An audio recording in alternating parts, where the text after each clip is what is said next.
I think that writers are gamblers. We love the thing of writing, but even on days where we don't love the thing of writing, because it is a grind, there's always the gambler in us that thinks next time, the next spin of the wheel. Hello and welcome to this week's episode of The Conversation with Nadine Matheson. As always, I hope that you're well and I hope that you've had a good week. And not only have you had a good week, I hope that you had a fantastic Easter weekend. Because if you're in the UK, and I can't remember where else in the world, but if you're in the UK, over Easter, we get a 4-day weekend. And I love a 4-day weekend. So we had Good Friday off, obviously the whole weekend, and then Easter Monday. And then today, Tuesday, is the start of our 4-day working week. And I didn't do a thing over the Easter weekend. Once Thursday at 4 o'clock had passed, I had down tools. Like I'd made such good progress with my edits. I'm basically finished that there's nothing for me to do. And all I wanted to do over the weekend was just relax, read my books, watch movies, hang out with my family and friends, and eat and drink. And I wanted to just do that for 4 days. And that's exactly what I did. So I hope that your 4-day weekend was just as restful and fun. And well, you're ready to start the week. And what better way to start our very short week with a new conversation with my guest, Marnie Riches. Marnie Riches is an award-winning author and she's written everything. She's written children's books under a pseudonym. She's written crime thrillers, what she would describe as gangland thrillers. And now she's embarking on cozy crime with her new novel, The Gardeners Club, which is out on Thursday. And in our conversation, Marnie Riches and I talk about managing expectations in the publishing industry, discovering the storyteller within, and the fear of taking risks. Now, as always, sit back, we'll go for a walk and enjoy the conversation. Marnie Riches, welcome to The Conversation. Thank you for having me. It's very lovely to see you. It's lovely to see you too. Right, my first question, is, so your new book, The Gardeners Club, is going to be your 12th crime title. Yeah. And then your 22nd publication overall. Yeah. So my question is, I know. So my question is, how would you describe your journey from the publication of your first book? And I was going to say way back, but it's not way back. It's 10 years ago in 2015. Well, actually, my first book came out in, I think it was 2012, or was it? Oh, was it? Yeah, I had 6 children's books published under a pseudonym, Chris Blake, before I did the crime. So I'd been writing for a long time trying to get published, and I had an agent back then. I was writing middle grade, and I got this gig to write the first 6 books in a HarperCollins series for 7+-year-olds called The Time Hunters, and I was Chris Blake.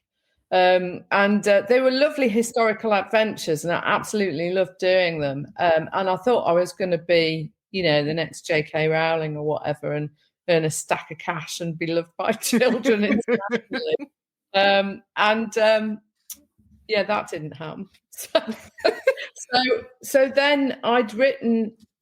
There was a trend back then. Everyone thought that new adult fiction was going to catch fire in the UK, and it had started to take off in the US. And I was already reading a lot of Scandinavian crime thrillers and love crime thrillers. I mean, Silence of the Lambs has always been my favorite, one of my favorite novels.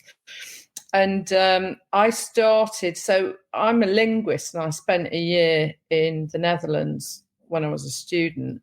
And I started writing my answer to The Girl with the Dragon Tattoo. And I thought I'll pitch it as a new adult crime thriller, and it's bound to go supernova, and I'll be the next James Patterson or whatever, or the next Stieg Larsson, not dead. And yeah, that didn't work either. But I did get a deal. But it wasn't marketed as new adult at all, because that never took off here.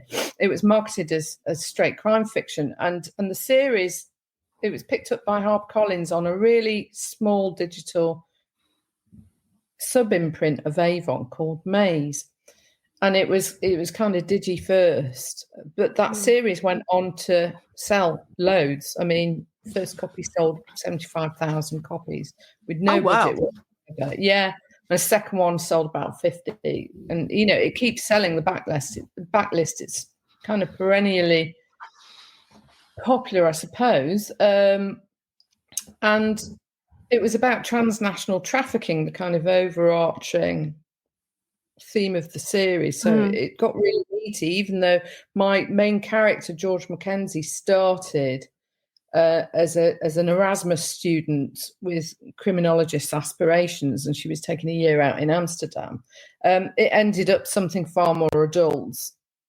And, she uncovered all this kind of, the seedy underbelly of Amsterdam, basically. It was set in Amsterdam, Cambridge and Southeast London, because I used to live there, and I went to Cambridge and I lived in the Netherlands. So some of the elements of my characters' journey were kind of inspired by stuff I'd done. So that did really well, and I thought that I was destined for super literary stardom, and and then reality bit. And I started and then they went, oh well, you're like Martina Cole of the North, why don't you do some gangland fiction set in Manchester? And I'm like, yeah, all right then. And I just thought my career was building, and I did Born Bad and The Cover Up, and they sold really well as well. They were my first proper kind of straight to paperback. And I was very excited to be in Tesco's and Asda and stuff. And then I'd got divorced and I needed the money. And so I moved publisher because HarperCollins wanted to wait and see how those did, and I couldn't wait. I needed to feed the kids, and I moved to Orion and did a couple. So it's been like, and then they didn't work very well, and it's just up and down and up and down.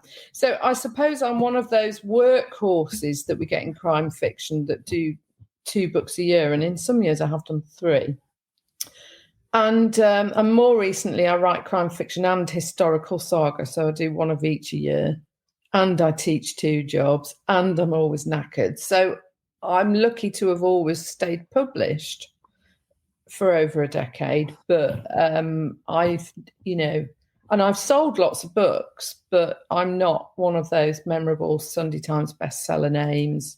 I just chug away in the background, growing this massive backlist and getting critical acclaim. But, it's a typical writer's, jobbing mid-lister's journey, I think. I'm listening to you and I'm like, it's not exhausting, but I'm like, it's just a lot. It's exhausting. It's depressing. No, I mean, it's great because, it's great, but you think it's going to be this lovely, smooth journey being an author. It really isn't. And, you hear so often that, I don't know, in your head, because of what you think writing is and being an author is, you think that once you sign with your agent and once you sign the deal, then that's it. It's all happy sailing, plain sailing. You just think it's going to be a smooth ride. And it's not. I was talking to Mike Craven, MW Craven, recently, and I was saying, so what was your journey? And he's like, oh, well, I did a few books with a small publisher, and then I got a better age. I got a good agent with David Headley, and my career kind of built from there. And then I won the Theakstons, and then things have gone bigger, and I've done this and I've done that, and Netflix is blah, blah. And his trajectory, the way he told it me, sounds like it's one of those beautiful straight lines going upwards. And I thought, I'm missing a trick here. So this is the thing. Do you think, because I've had a few conversations like this on the podcast and when I've done events outside, where authors have said, it's just luck. I've just got lucky. Yeah. And in my head, I'm thinking, I don't know if it can just be reduced down to just being luck. It's a mixture of things. I think luck is the main ingredient. Because it's all about writing the right thing at the right time and it hitting the right editor's desk. Yeah. And then your editor stays your offer is big enough for them to put weight behind the book. You know, it's a perfect alignment of the planets, I think, plus engaging writing. It's not, you know, I mean, it's not always the best writing that makes it to the top of the bestseller list, but it's the writing that people enjoy, which is a different kettle of fish. Else we wouldn't have a distinction between commercial and literary fiction. But you can be writing fabulous stuff and it just goes out and there's no real hunger for it in the market, but publishers' business model is always a bit hit and miss, and they might take it on with a low advance and not put the weight behind it, and then your editor might leave, and then you're somebody else's sloppy seconds. And you know, you don't get the full marketing weight behind it, or something else comes out that week and kind of eclipses your book. Or, you know, there's so many variables. And I think, I think literature, there's just no hard and fast recipes for success. And it's not a meritocracy, and it's difficult, isn't it? It's just a really tricky arts industry. Yeah, I think the sloppy seconds thing is very interesting because it's so common, and I don't think people like outside, I say, this little niche world of publishing that we're in realize that, you know, it's even having the same editor for 1, 2, 3, 4, 7, 8 books.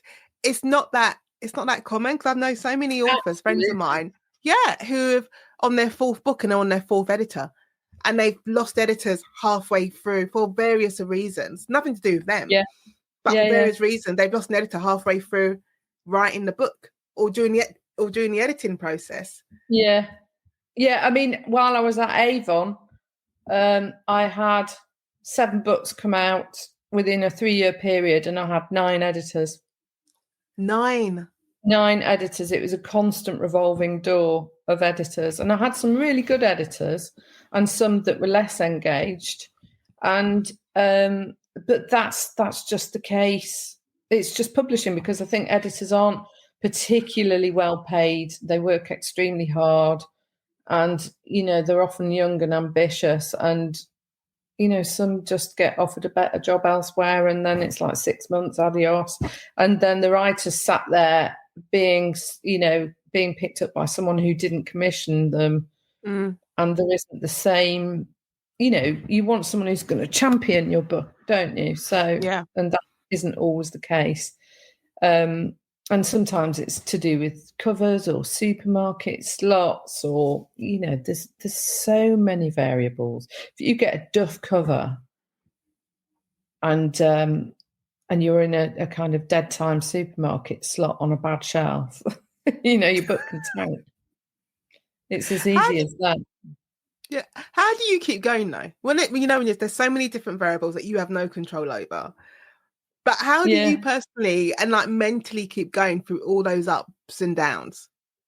I think it's a mixture of naive optimism, dogged persistence, and a sense of professionalism, and the fact that I've signed a contract and I have to deliver. And also, it's a long time since I was a professional fundraiser, which used to be my career. And I don't want to do that anymore, and I'm now not qualified to do anything apart from write books and teach, really. I do a lot of teaching on the side because obviously I've got quite a lot of experience under my belt, and this is what I do now. This is what I do, and I'm at an age where, you know, I don't want to retrain. If I get off the hamster wheel, then that really is the end of my career. And I think that writers are gamblers. We love the thing of writing, but even on days where we don't love the thing of writing, because it is a grind, there's always the gambler in us that thinks next time, the next spin of the wheel. You know, I think you have to think that though. You have to have that belief, because you need something to keep you going. Because, you know, if you're going through that whole roller coaster of I love this editor. This editor's amazing. And then they go halfway through your book, or you didn't get the marketing spend that you thought you was going to get, or the book doesn't go in any supermarket. You do need to have that element of risk, I suppose, in your personality to be thinking, all right, I'm going to spend 8-9 months, a year writing this book, and it's going to pay off. Yeah. You have to think that the next thing you're going to write is the one. And I've had a few moments in my career, certainly before I got my deal with Penguin for the Gardeners Club and the Housekeeper of Holcombe Hall, which I write as Maggie Campbell. Before I got those 2 deals, I was a bit in the doldrums. I'd had a couple of good books that didn't really go anywhere, and you think, well, you have to dig deep and think, yeah, this is the career that is for me. I am a published author. I am going to continue. Readers still want to read my work. Sometimes I reread my reviews on Amazon just to keep me going. Do you? Well, occasionally I'll look back and think people love this stuff. They love you. They love me. Why would I give up if this is enjoyable for people and it makes them think? And so it just inspires you to keep going, and you think the next one. Although, having said that, I've had a few publishers now. I've been around the block, and I've had 4 bloody series that ended mainly because I moved publisher. Yeah. And then I'd always wanted to be a Penguin author, and now I am. So you just got to, and that's so. The amount of time that's elapsed between me having this zeal, I really want to be a Penguin author, when I was writing kids fiction, I wanted to be a Puffin author. And now in 2025, it's like 15 years. Yeah. It's taken me 15 years to get there. But you got there. Either it's a great example of persistence and hard work paying off, or it demonstrates that I'm mental in the head for having kept going with so little reward. So you decide. When did you know that you could tell a story, though, Marnie? Because I always think that's a different question to asking, when did you know that you want to write? Because I think lots of people can write. They can have a talent for writing, but that talent of telling a story, when did you know you could do that? Well, I suppose I was an only child, and a bit of if I had a fiver for every time I've been told I'm eccentric, which I don't think I am at all, I'd be a rich woman. So I guess I was a slightly odd, creative, only child. And I used to fabricate all sorts of crap when I was little. So I'd go on a school day out to Alton Towers. My mum would go, "Oh, yeah, how was it?" And I'd just make this shit up, Oh, and Anthony Shaw puked all over. We went on the pirate ship and he puked. Landed on Aviva Ashbell's mother's head, and then we went in the boat on a boating lake, and someone fell in. And I just elaborate. But I just was always embellishing on things, and I had a wild imagination. And I used to scribble stories in exercise books, and I'm sure this is true of loads of writers. I bet you did it as a kid. Well, scribbling little stories and then stashing them under the bed. And I always liked words. And then when I was at college, I went to university and I did languages. And during my time there, I was inspired by, cop this, an epic 12th century Dutch poem about Charlemagne the Great, which I loved. I really loved it. It's called Karel en Edelgast. And it was like, Charlemagne kind of lore. And I think it was my second year, I novelised it in the summer holidays and wrote this really crap fantasy rendition of it. And then I put it away for 17 years and came back to it at the age of 37 when my kids were little. And I rewrote it as a YA fantasy thriller. I mean, it was so niche, it was unbelievable, and it was crap too. But I realised I'd got the bug for writing by then, and I had been I'd been a professional fundraiser and I had been doing houses up on the side. And then just as I was about to go full-time as a property developer, the market crashed, the housing market, and we had the recession and everything. So I couldn't do that. And I thought I need a creative outlet. And I kind of rewrote this execrable manuscript, this fantasy manuscript.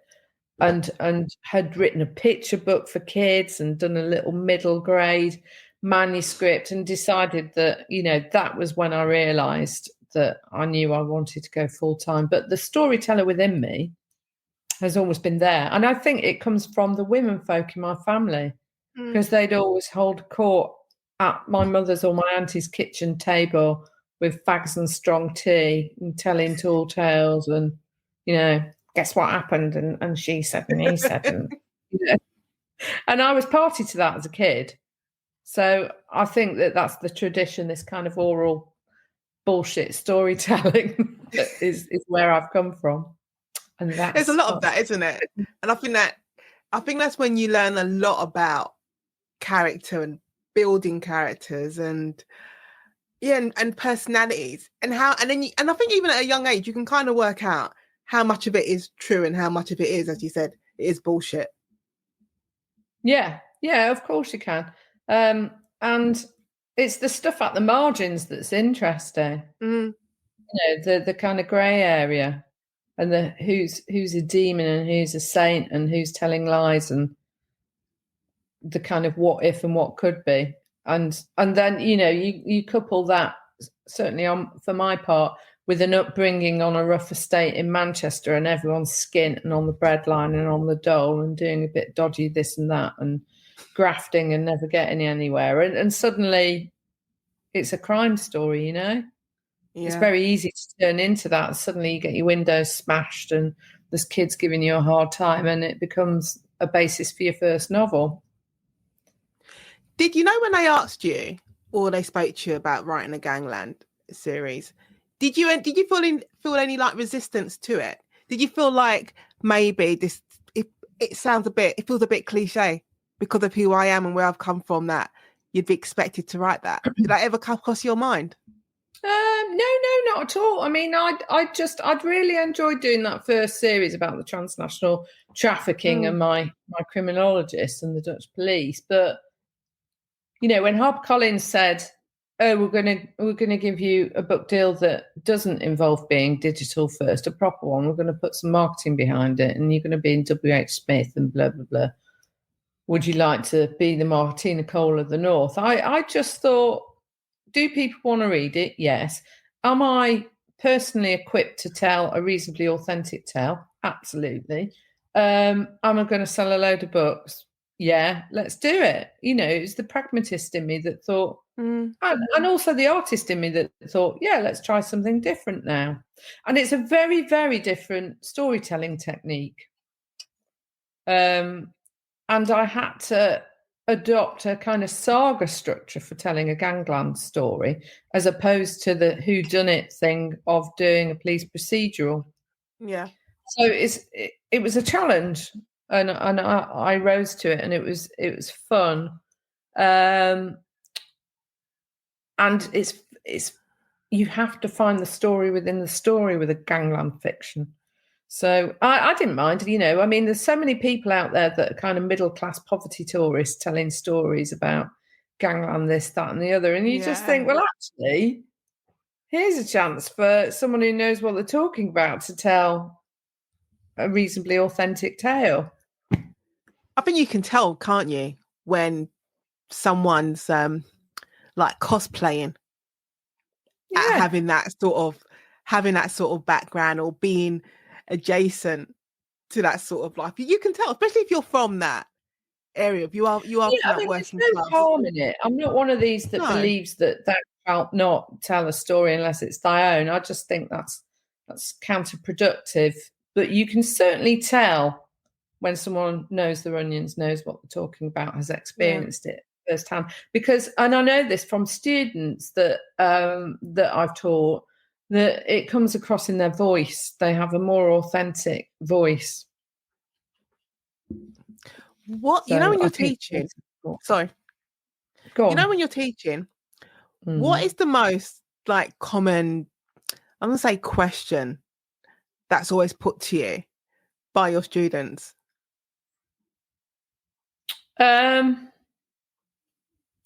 They don't really ask many questions, because I think, Really?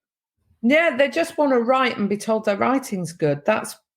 Students attend these courses, I think, with the intention of being told that they're good and can get published. And then what they get is a rather different thing, because obviously they get constructive criticism and feedback that will help them improve their craft. Yeah. So, they ask about, how do you get an agent? How do you get published? But I get the sense of there's very few that are genuinely curious about how to tell a story, because they come with notions that they've already got something. You know what? I was listening to, well, not even listening, I was watching Chimamanda Ngozi Adichie. What was I watching? I was watching an interview she was doing on YouTube, because her new book, I think Dream Count, came out a few weeks ago. And she was talking about teaching creative writing to students, and especially those who are in the, I'd say, like the Ivy League schools. And she said there was an expectation with them. Like you're saying, they just want to be told that they're good. And there was an expectation with the students that anything they produced, they would automatically just be given an A, because by virtue of the fact that who they are, in terms of who they came, their family background, and the fact that they're in this school claiming this space. And she gave a student a C, and he was like, well, why have you given me a C? Like, I've never been given a C. And she's like, well, because the work is a C. It's like, it's got nothing to do with who you are. And again, it's that expectation. You just want to be told that you're good. But you don't learn anything from that. No, that's not what they're paying for. They're paying to get better. They're paying to learn. Yeah. And, we've all had to do it, haven't we? I mean, had I done a master's in creative writing, I could have cut my journey time down from 10 years to 2 years, because I went off and learned by my own mistakes, and they're getting told all this stuff up front. But I think you do get students who come to the table expecting to be told they're great and ready to be published. And you get those who are more curious and want to improve. And in some cases, students will have stuff that's got real promise, and they go on to get published. And in other cases, they just won't, but hopefully they've learned something from the process, because not everyone can write a book. Not everyone can tell a story. And typing is very different from writing. It's so true. Yeah, I mean, I do love teaching, though, because it's very satisfying when you get a student who is eager to learn and will listen to your feedback and act on it. And then by the end, they've gone through this lovely journey of moving from a C to a well-earned A. Yeah, that's what I do enjoy about when I'm teaching the baby lawyers, and especially when I'm teaching them advocacy and communication on that first day of their 3-day course with me. I can tell, like, 60% of them, they don't want to be there. They don't want to be doing advocacy. They don't want to be talking. They're scared to look at you in the eye. And you can have such a strong transformation from day 1 to day 3 that on my last day, when they're leaving my room, I'm like, oh, bless them. They're going out into the big wide world. They've grown up. Yeah, it is. Even within a day, you can get that. I teach sixth formers for the Royal Literary Fund how to bridge the gap between A-level writing and what's demanded at university or in the workplace.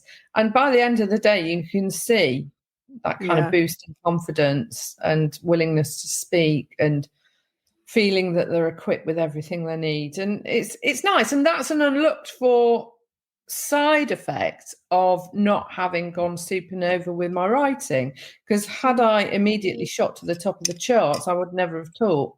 I'd simply have just sat around and took a full year to write a book and lived off my advance and gone, I'm doing valuable research in the brasserie. But wouldn't that have been nice though, Marnie? Yeah, I'll have that now. Thanks. Gardeners Club can go supernova, and finally I will earn my bag of chips instead of flogging the country, teaching people stuff that they wish they didn't need to know.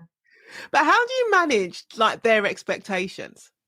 Because you've learned from yourself over your roller coaster journey. Yeah. How do they manage their expectations? Yeah, or how do you? Yeah, how do you? I don't know if you can teach someone to manage their expectations. Well, I think you have to kind of give them a dollop of realism by telling them anecdotes of who got where they were and what their journeys were, and hopefully they'll absorb that. And some do and some don't. And sometimes it's better not to absorb the dollop of realism and just to plough on, because it is an industry that forces you to lean into the punches and get up and take the next one and the next one and the next one. But some, for the ones with the egos, it's probably useful to, it's not knocking them down, it's managing their expectations, which I think is a grown-up thing to do. Because it is a very hard cutthroat industry. And even if you get published with your first novel and that's a big hit, and that does happen to lots of people, you can then struggle to get published, get the next deal and the next deal, and you can be dropped at any time. You can end up with bad track. And it's about nurturing resilience and understanding about what it is to keep going and keep striving. Why, I don't know, but sometimes not when I'm recording, like normally when I finish recording these interviews and like we're still chatting, and sometimes we're chatting for like still half an hour, and at the end of it you're thinking, why are we still doing this?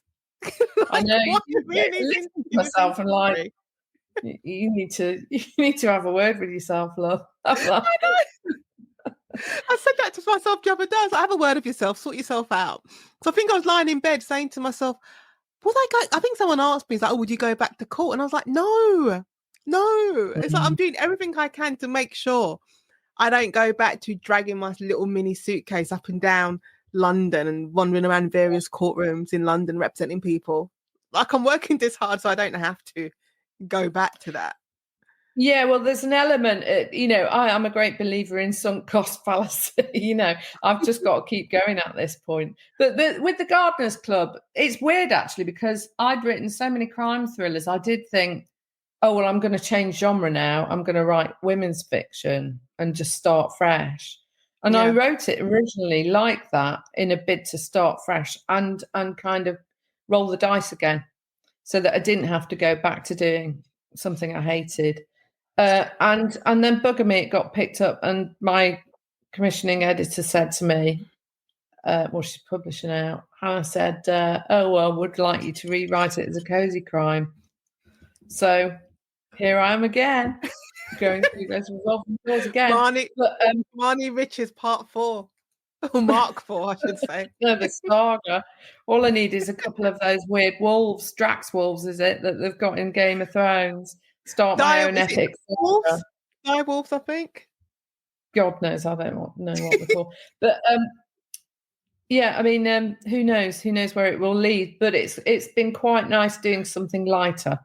That has been really nice and humorous, and that's something I always wanted to do, actually. And I thought, well, maybe this is my authentic voice. Maybe this will be the thing that cuts through.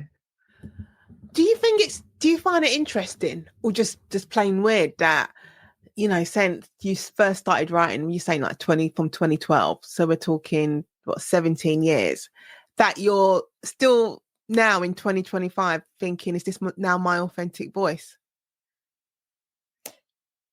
Yeah, I think, you're evolving all the time as a writer and learning more about the craft and learning more about the business and what works and what doesn't work. So yeah, I think that when you first start writing, you're necessarily affecting a voice to kind of settle into the craft.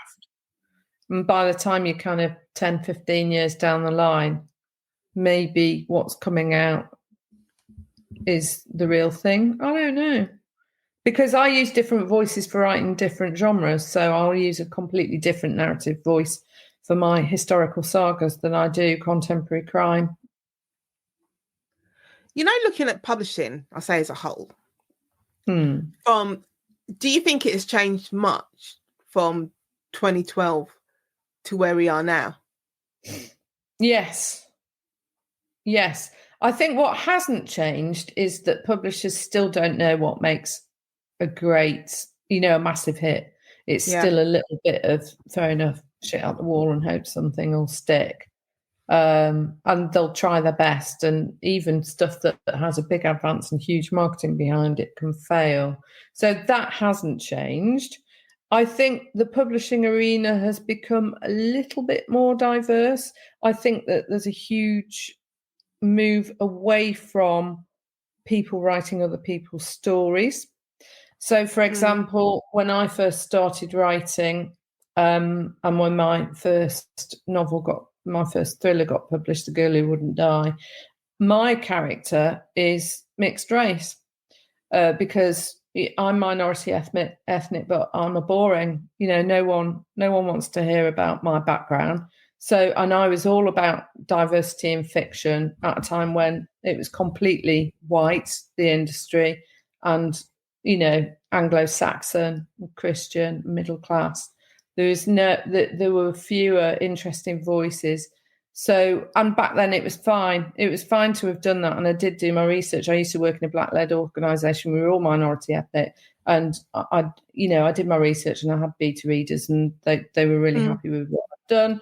And, I set up the first diversity in children's fiction writing prize with Common Word and Puffin back in 2007 and whenever it was. But then identity politics hit home and now I think publishing takes the view that you should write your own stories, which people may or may not agree with. So, but the good thing about that is that we've got more Black and Asian, writers of colour coming through writing their stories. So I would never write my first series now with the same protagonist because now that has changed and that's no longer the done thing. And that's fine, that's right. Although I still think George Mackenzie's a character that appeals to readers and, I think she's great. But that's of its time. That was over 10 years ago. I started writing that book in 2009. It was a long time ago. Yeah. And the past is a different country. So what else has changed about publishing? The digital landscape has made it a lot easier for aspiring novelists to make it through and for publishers to take a punt on different voices that they wouldn't have done before. And you are seeing some more working class voices coming through, not many, but it's those digital imprints and the rise of things like TikTok and social media generally. It's power in the publishing industry. It's just gone crazy. So you'll get things like Facebook and X that now have fallen away, and then TikTok's taken over. There's always some new platform, or Instagram suddenly come into its own. So that's created more marketing flexibility, more chance for different voices to come through. But the trouble is that those, there is a concern that those digital acquisitions just don't get the same weight put behind them. So they might be equally as good, but they don't get the same spend, they don't get the same welly, and authors might fall by the wayside a little more quickly. So there's more opportunities there for different writers now, which is good. There's still work to be done, I think, a lot of work. Does it make you think about does it make you think about your own strategy in terms of writing when you're looking at how, because I said the publishing landscape, so it changes so quickly. I say even I'd say from the 5 to 6 years, I think that I've been involved, like traditionally published, that I can see how much it's changed. So does that change make you reevaluate your thinking and how you write and what you should be writing? No, because I think I think that unless you're one of these lucky buggers that just takes off and stays at the top, you have to be supremely adaptable to keep being published in this industry. So it's okay, I think, to switch tack and change lanes. because the trend, publishing trends change, and suddenly what you were writing that was being lauded is out of fashion. I started out writing these gritty serial killer thrillers, stuff about trafficking and really dark, gritty, and no one wants that anymore. And it's one of those that there's no point having, there's lots of things I could have done better. Maybe I shouldn't have moved from HarperCollins in the first instant. I should have been patient, but I needed to feed my kid. Maybe I shouldn't have moved away from doing the gangland. I should have kept going with it. But there's no point in having those recriminations, because the market changes all the time. There are always new opportunities opening up. If you're considered a safe pair of hands and generally well liked, and you work hard and deliver on time and write good books, you can keep writing, and hopefully at some point, well, it's a numbers game, isn't it? Hopefully then at some point you will have your kind of big breakthrough, like Sarah Pinborough. She'd been going kind of in the horror section and then also in crime for 20 books before she had her big breakthrough with Behind Her Eyes. I think that's the thing that a lot of people, say, when they're outside looking in, don't realise. Like I always say, there's not really any overnight successes. The book that you think is a debut and has made it big, that might be the fourth or fifth book that author has written. Or, you are Paula Hawkins. That was her first fourth book. Yeah, because didn't she used to write, before she wrote A Girl on the Train, didn't she write was it like romance, rom-coms? Or women's fiction? Yeah, I think she was women's fiction, so she was hardly a newbie. You do get debuts that do spectacularly well and stay at or near the top, like Claire McIntosh.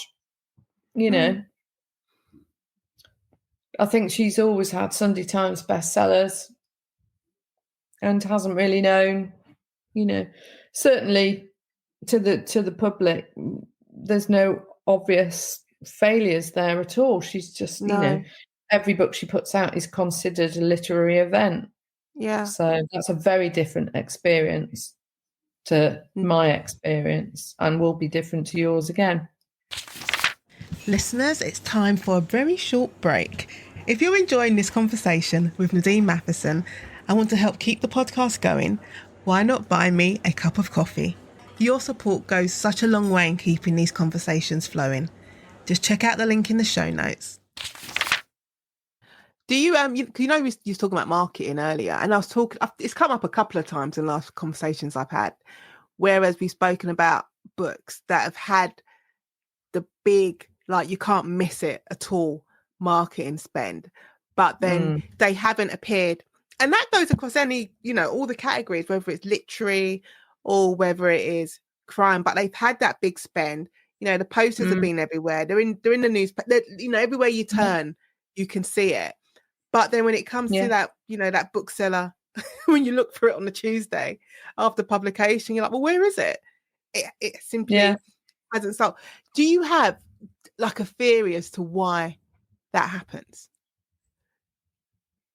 It's difficult. I think that sometimes the publishing industry gets really excited about something that just doesn't resonate with the public. And publishing is not, is not a majority voice. It's not the world out there, Joe Public on the street. It's a very, very niche environment filled with lots of very similar people who think similar things.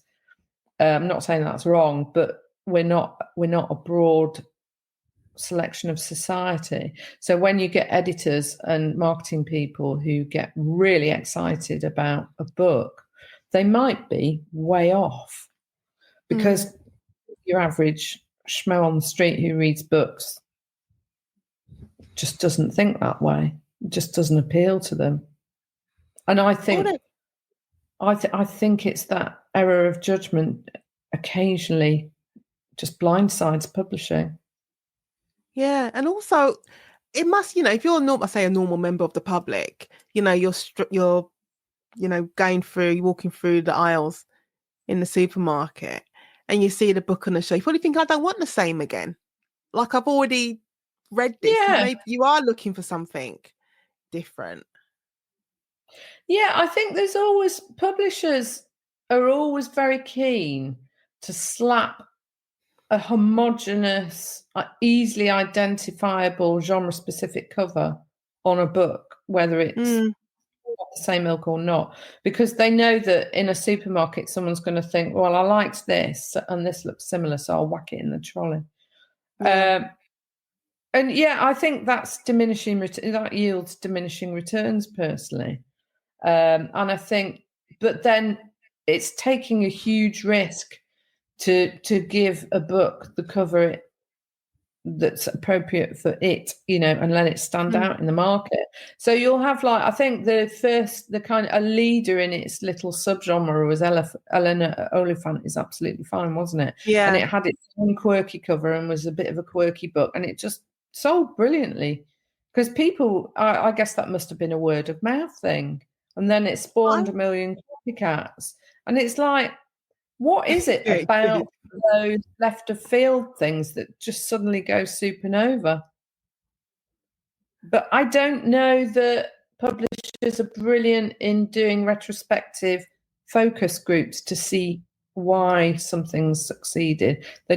Maybe they do, I don't know. But I get the impression that it's just, oh, this was a hit. Great, let's do more like that. That's probably why you did end up with, like, after Girl on the Train, you ended up with a million girls everywhere, and every single and they're all saying form of psychological thrillers are transport. dead now, but they're not. I don't think they are. I can't see. People still love that stuff, but I do get sick of those generic covers. For police procedurals too, it's like, Jesus, get a different coat other than a Mac and stop running away in those crappy boots, for God's sake. It's the what is it? The site, not the site, because it could be. It's the yellow window or the light in the window? Yeah, I think, was it Lisa Jewell that spawned a load of those? Was it? Yeah, I don't know. I remember Neil White having a book come out with that house with the yellow window donkeys years ago. I mean, he's not even getting published anymore. He jacked it in, I think. And yeah, we're still getting them now, but it's just, or the girl in the red coat. Commercial fiction, though, isn't it? It's like, come high, sell them cheap. I was saying, or the woman in the red coat. That's another one. You're like, oh, there she's back again. Oh, I know. It's that, and it's always the Primark Mac, isn't it? There's nothing wrong with a Primark Mac. Other brands are available. No, I just get seeing it. It's like, and every writer thinks, well, my book's special. My book's slightly different and more interesting. Can have a different cover. Having said that, the Gardeners Club has got like quite a Richard Osman-esque treatment to it. And even though my book is nothing like his book, apart from the fact that it's got club in the title and it's marketed as a cozy, I'm quite happy for it to have that easily identifiable cover with the red and the jaunty font. Do you think you need that, though? Because I've spoken to some authors who have made the switch over to cozy, and we haven't spoken on this podcast, but we've spoken, and they fought really hard against having that same similar, I say that brand for their book, but they've just lost that battle. Yeah, well, I mean, I stopped fighting publishers over covers a long time ago.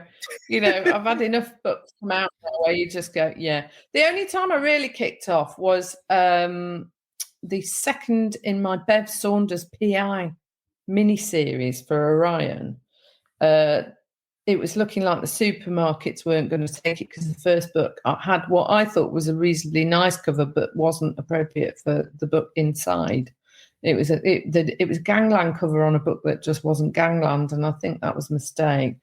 But then they tried to push a cover on me with this girl on the front. It was a bit like a Kimbo Chambers gangland thriller again, and it wasn't a gangland book. And it had this girl on the front. And I know why the editor wanted to do it, and that was noble and everything. She wanted it to get picked up by the supers because this Kimbo Chambers book had sold really well.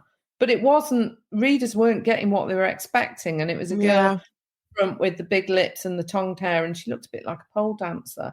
And I'm like, I'm not being funny, but you're not putting her. I bloody hate tongued hair. Sorry, tongued hair people. I hate tongued hair, and I don't want a pole dancer on the front of my, my classy. Well, I mean, it's not. I'm not a classy person, but I just didn't like it. I didn't like it. I just thought it's not what the book is about. I hate the picture of the girl on the front.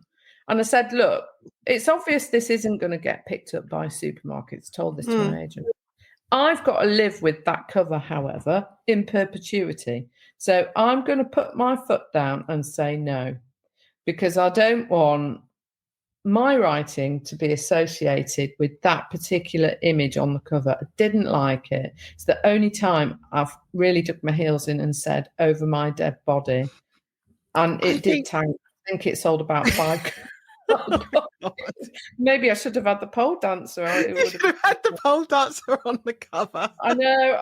And I learned my lesson. Now I just I go, yeah, that's very nice.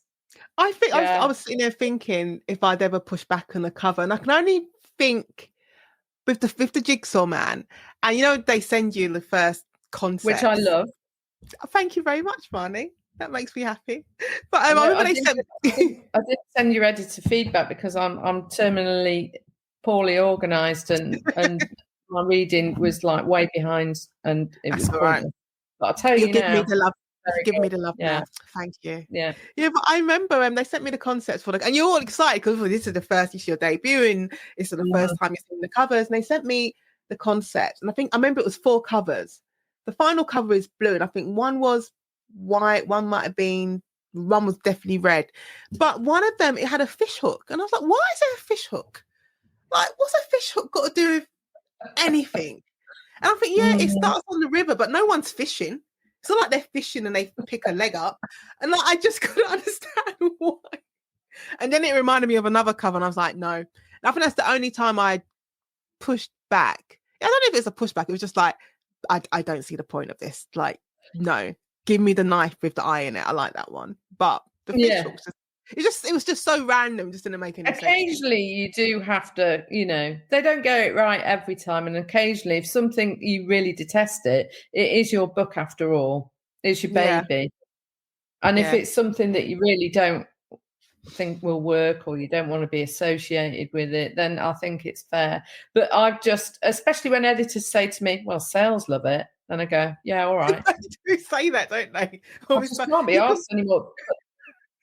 Penguin I like the covers they've produced for the Holcombe Hall book and the Gardeners Club. And I do feel like I'm in safe hands with their marketing team. So I'm just going to let them get on with it at this stage. I'll just write the book, and if it flies, it flies. I think if anyone's listening who's just starting out on their publishing journey, they need to understand that if they reply back to you, well, sales love it, just consider it game over, because you're not. Oh yeah, absolutely. Yeah, I mean, you start out right. So my first book, The Girl Who Wouldn't Die, I hated that title. I wanted it to be called Blown Away, because there's like there's this terrorist serial killer at the heart of the book that blows people up. He's a nutter. And I thought, oh, blown away. And she's also blown away by this amazing experience she's having. And then the next book, where organs are being harvested, it's like organ trafficking. It can be called Empty Vessel, because an empty vessel makes the most noise, and blah, blah, blah, blah. And they, I got my book deal, and they're like, no, come on, Blown Away sounds like a porn novel. It sounds like erotica. And I'm like, really?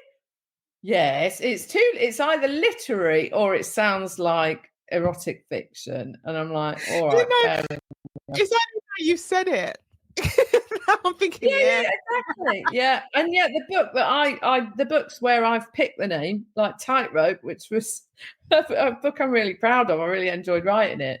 That tanked. I thought it was a dead good title, and they went, oh yeah, we love that title. And like the first book was Tightrope, the second book was Backlash, and neither of them sold well. sold well. I'm hoping if the Gardeners Club is a huge hit, then my backlist will rise and everyone will go, "Oh, that tightrope! It really was a good book, It will. wasn't it?" It didn't do anything. I thought one word, snappy. She's walking a tightrope. Just never asked me for anything. I always think I know, and I'm always wrong. Just And write the like book, the girl who Marnie. wouldn't die sold really well, and the girlie this and the girlie that, and everyone's like, I was like, oh, it's so derivative, and it sounds so much like the girl with the dragon tattoo. I'm almost embarrassed, and just shelve your sensibilities for God's sake and write the book and leave them to do their job.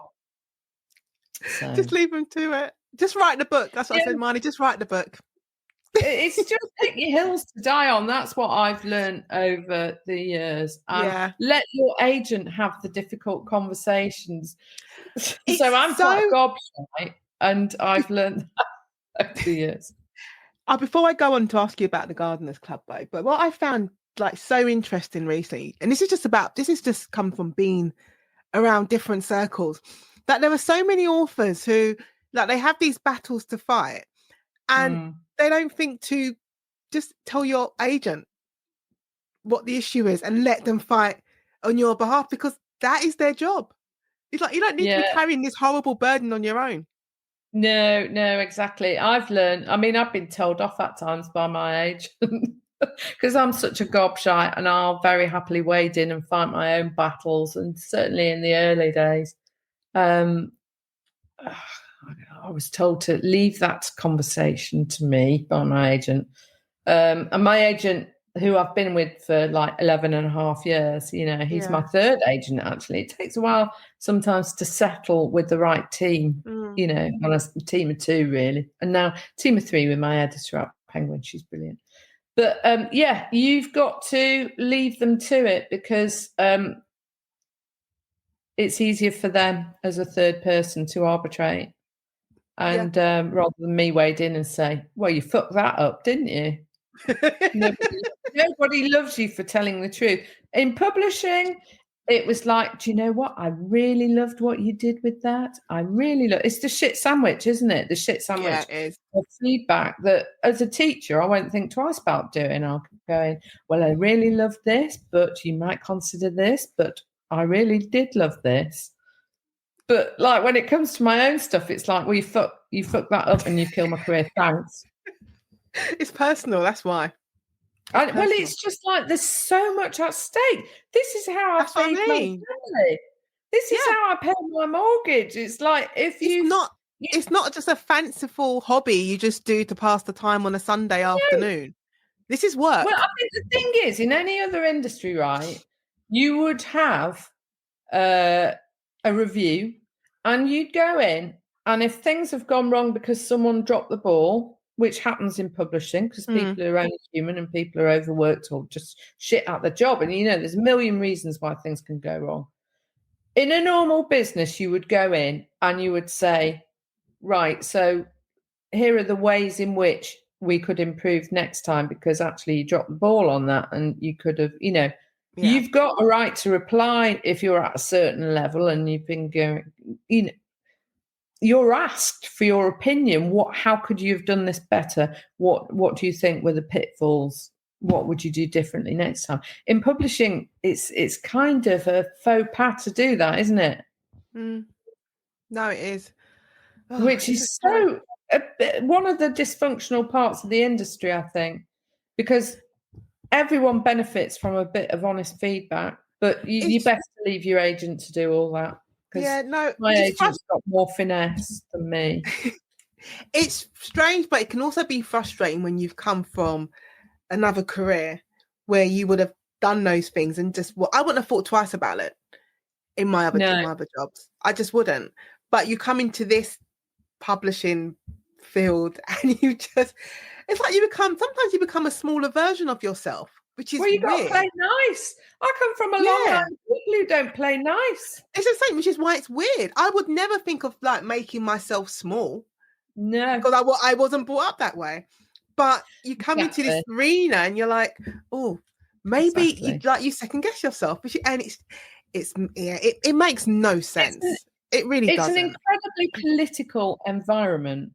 And if you, like me, and perhaps like you come from a long line of scrappers who have, had to stand up for themselves and, be articulate, fight the corner, odds are stacked against them, you learn to speak up for yourself, you learn to lay it on the line.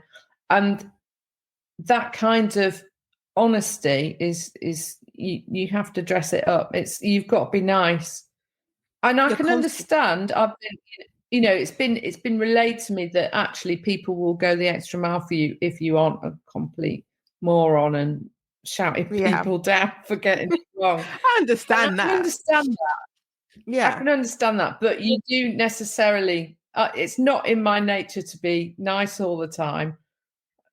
No, and it's not in mine to strong woman. I shouldn't really have to apologise for that, and you shouldn't either. But yeah, I'm always being described like my family. Like I'm an activist by nature, so it's not in my DNA to just sit back and always be polite and play nice, and just not tell you about yourself. But sometimes, it's a very British way of doing things, and I'm not like that. Oh, it's an extremely British way of doing things. And I was going to say, like, you're always playing chess.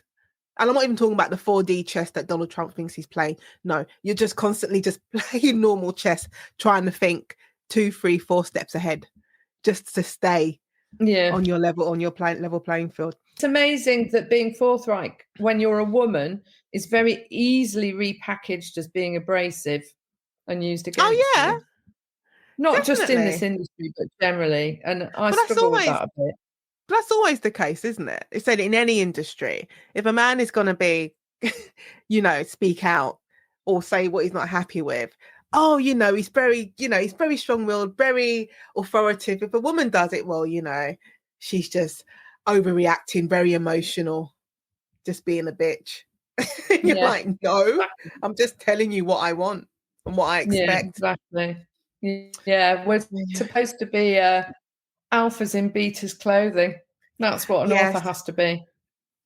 No, I do not think so.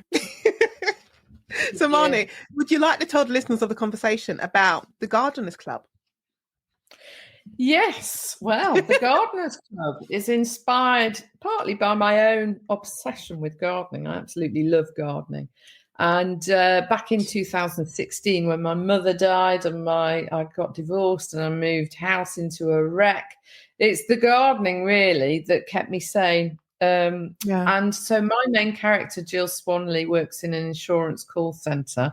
It's set in Bromley, so it's a rivalry between Bromley, Croydon, and Durham.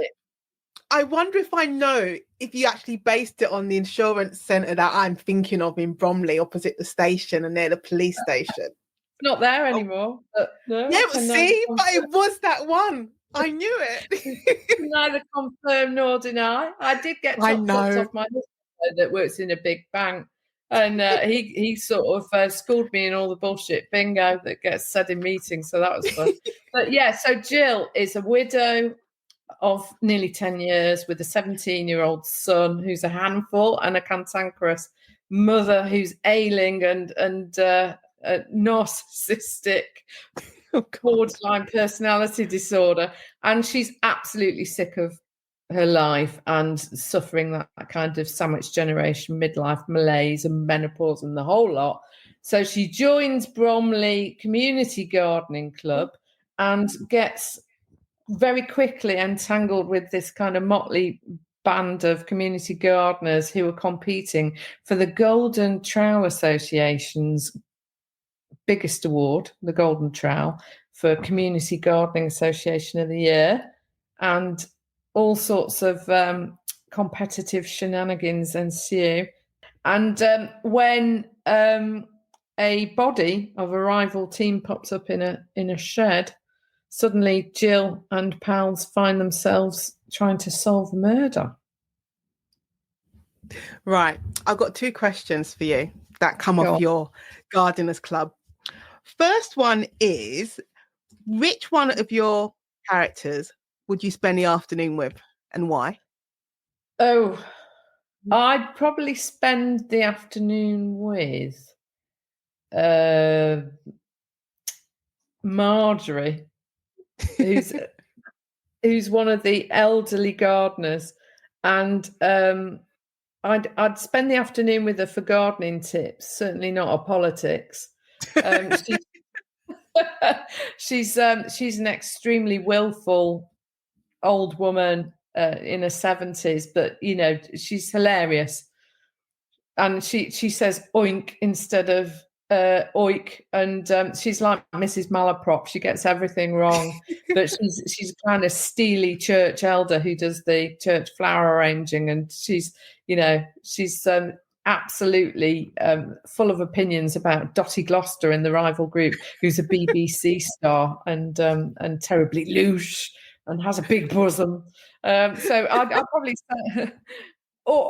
There's another older character called Val, who's an ex-punk and a political activist, and rolls her own fags and has green hair. So she's probably a good laugh as well. So generally, I'd gravitate towards the older women in the book because they're all really quirky but fabulous. Okay, so next question coming from the book: did you face any challenges when writing the Gardeners Club? The biggest challenge, I think, was taking a story that was focused on Gill's life. It was women's fiction, and reworking it into a cozy crime mystery. But actually, it was much better for a very hefty rewrite, and I think that the pace is now exactly right. And I think the narrative has got better focus. So I was glad I did it. And writing in a different style with a first person narrator, it was a first for me doing the I narrator, and I really enjoyed it. Did you? I'm always scared of it. I always say I can maintain it for a short story, but I'm scared of doing it for a whole novel. But I feel like if I write a standalone next, I already know I would have to write it. I want to try and write it in the first person, but it scares me. No, well, I did it. I tried it years ago. This novel has grown out of a sample that I wrote back in 2008 called Not for Profit. It was like Trainspotting meets Bridget Jones, about my kind of previous experiences as a fundraiser. And it was a 30-something woman who was fed up with her life. And that was the first time I tried an I narrator in the present tense, and I loved it. And and then I rewrote it, and that book went out on submission when the women's market was dead, never found a home. And then I rewrote it again for this. And then I rewrote it again to make it a cozy. So by the time it was ready for publication, I was really comfortable with that I narrator in present tense. And it gives the book a pace and an urgency and an authenticity that you can't necessarily get with close third person narrator, which is what I normally use. So it was fun. Yeah, I'm going to try. I mean, you got to do the things that scare you. So I will try it. You might find that you write a very different book and that you're really excited by what you've written, because it'll be different. Yeah. I'll see how I go. All right, Marnie, your last set of questions. Are you an introvert or extrovert, or a hybrid of the two? Ooh, definitely a hybrid. Definitely a hybrid. Put me on a stage and I'll gas to my heart's content. And I used to be in a band and all of this business. So absolutely fine at being the joker in the room. And that was always a coping mechanism when I was this kind of timid only child, and a bit odd, I suppose. But also my social batteries run down really quickly, and I like a bit of peace and quiet. And if you put me in a room to network, which I had to do when I was a professional fundraiser, I'm hopeless. I just can't work the room at all. So definitely a mix of the two. Definitely. What challenge or experience, and I like to say good or bad, in your life has shaped you the most? My childhood. I mean, that's a whole raft of challenges and experiences that were very difficult. And I think that being a poor kid from a minority ethnic background that suffered a great deal of racism, and we starved and struggled, and I didn't fit in that school, posh school, free place. and just a really difficult childhood. My parents split up and it was acrimonious, and just a very difficult upbringing. But I managed to get to Cambridge, do well at Cambridge, get a career for myself, do, everything I try, I work hard at, and I make a success of. And those hardships and knockbacks have taught me great resilience. They've nurtured resilience in me. So those are my formative experiences, and I continue to fall back on that toughness of character. Okay. If you could go back to when you were 25 years old and give yourself one piece of advice, what would it be? Oh, God. I would tell myself to take more risks, because back when I was younger, I was so worried about being poor and failing that I didn't take risks. I didn't put myself forward. I wanted to get into TV, but I couldn't bear the thought of going freelance and having to get contract work because I was scared. I just got a boring fundraising job because I wanted to know where my next paycheck was coming from. I didn't push myself forward for corporate jobs that I could have done coming out of Cambridge with languages. I should have, I wanted to go into entertainment law, but there was some idiot within me that always kind of went for the lower thing. I was always aiming lower than, so I didn't do my law conversion course. I joined a band instead. I never put myself forward for these posh people's things. I would tell myself, my 25-year-old self, to aim higher and not keep lowballing myself. You know what I find, I was going to say weird, but just interesting, is that, you went to Cambridge and you'd think, I'm assuming, I was saying, this is a big assumption I'm making, but I would assume that going to Cambridge, spending that formative time in Cambridge, that you would leave there with this expectation, or I'm even going to say like entitlement belief that, well, every single door is opened to me. So of course I can go into TV. Of course I can be an entertainment lawyer. But to think I'm not going to, I find it interesting that you would think the opposite, as to think that's too risky. Let me do something safe. And I would say being in a band is not safe, but. No, it certainly wasn't. It didn't last very long. But I think I had and my mother had brought me up to believe that the world was my oyster. And I had, on the one hand, her voice always going, go on, the world's your oyster. You've done all this, go forth and be fabulous. But on the other hand, and I think this is something that comes from growing up in poverty, there's always the poison parrot. No, you can't do that. No, you're not good enough to do that.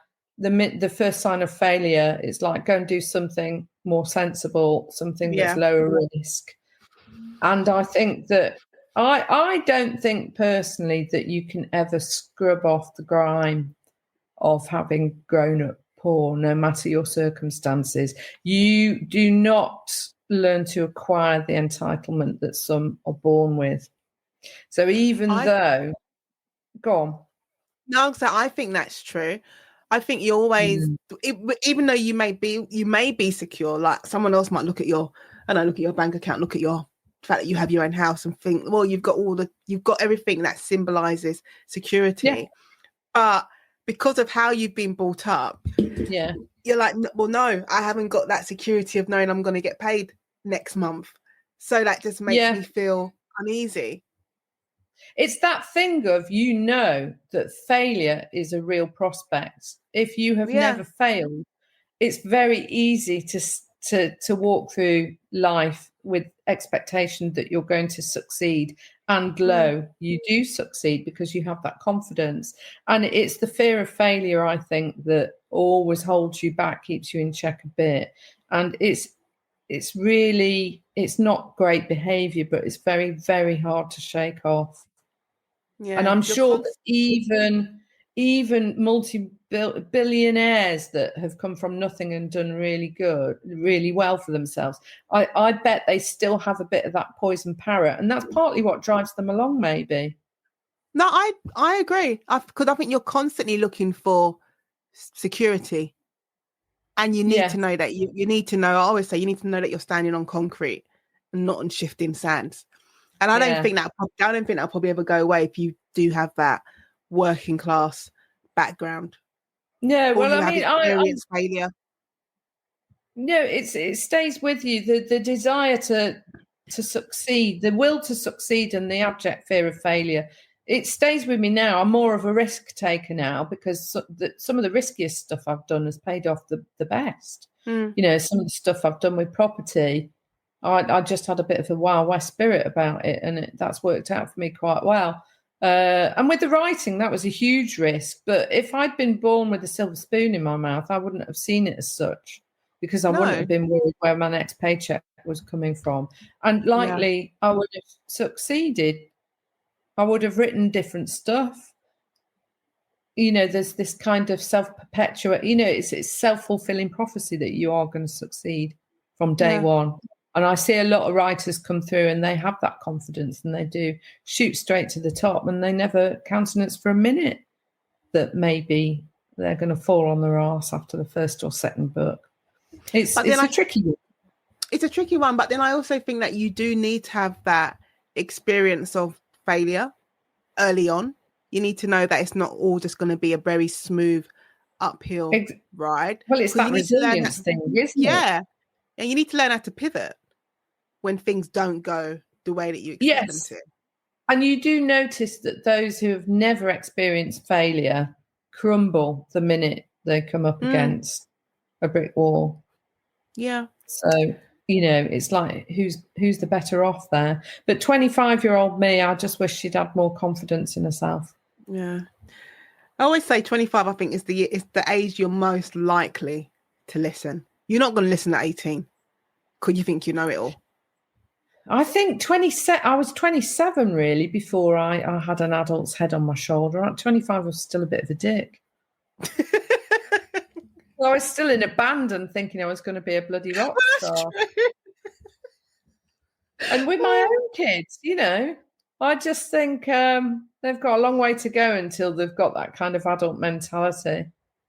It's funny when I look at like my nieces and the godchildren and anyone, all my little cousins, and they could be like in their mid-20s. I'm thinking, you're still a child.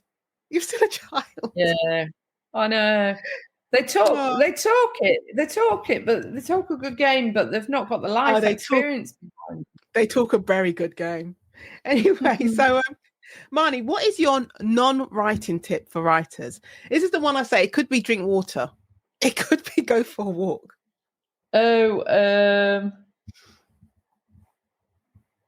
Non-writing tip. I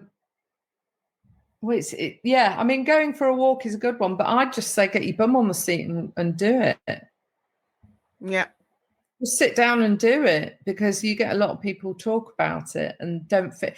I think my biggest tip is finish, because a lot of people start and can't finish. And one of the things I've learned as I've got older, and I was terrible at when I was a kid, was how to become a good finisher. It's true. I think a lot of people, it's like I always say, you just need to just get it done. Once you've got it done, you've then got something to work with. Yeah, it's the discipline. It's the discipline of keeping going even when that initial burst of enthusiasm has waned. And I've got a lot of friends who have written manuscripts that fail to get placed, and they keep going over and over and over it. And I'm like, start something new. Yeah, that's another good one. Yeah. Start something new. Yeah. Okay, so finally, Marnie, where can listeners of the conversation find you online? Well, they can find me infrequently on Instagram. And I guess that now the growing season's begun and I've got a murder mystery set in a gardening club coming out, I might put more pictures of my garden online. They can find me on, I'm still on X. I'm one of the only authors still on X, soldiering away. I mean, I just go on there to like and be horrified and surprised by things mainly, but I am still on X if you want to tweet me. Facebook, I have a lot of engagement with people, but I rarely accept friend requests because I'm just a miserable bugger. I'd like to keep it to real life. But my author page is on Facebook, so look at Marnie Rich's author. I'm on there. So I'm not on TikTok. I'm a bit on Blue Sky, but don't really do anything with it. So I think the best place to reach me actually is Twitter or Facebook. You will find Marnie on Twitter or X. You will always Facebook. find me in the kitchen at parties. Well, that just leaves me, Marnie. With better hair than this. Hopefully with better hair than this. One day I'll finish the book I'm writing and go and get a haircut and get my roots done. That's what it is. You don't need to put on a bra. You don't need to do that. But that just leaves. We're going far too far. It's the different podcast. Yeah, that's only fans. Anyway, that just leaves me, Marnie Richards, to say thank you very much for being part of the conversation. And thank you for having me. It's been a really lovely way to spend part of the morning. I'm off now back to my sweaty writing garret. Thanks for having me. And not OnlyFans. Oh God, I'd have to pay that. Thank you so much for listening to today's conversation with Nadine Matheson. I hope you enjoyed it as much as I did. Be sure to tune in every Tuesday for a brand new episode featuring more amazing guests. Don't forget to like, subscribe and leave a review. It really helps the podcast grow. And if you'd like to support the show, you can buy me a cup of coffee or sign up on Patreon. The links are in the show notes. And if you'd love to join the conversation as a guest, feel free to send an email to theconversation@nadinematheson.com. Thanks again for your support, and I'll catch you next time.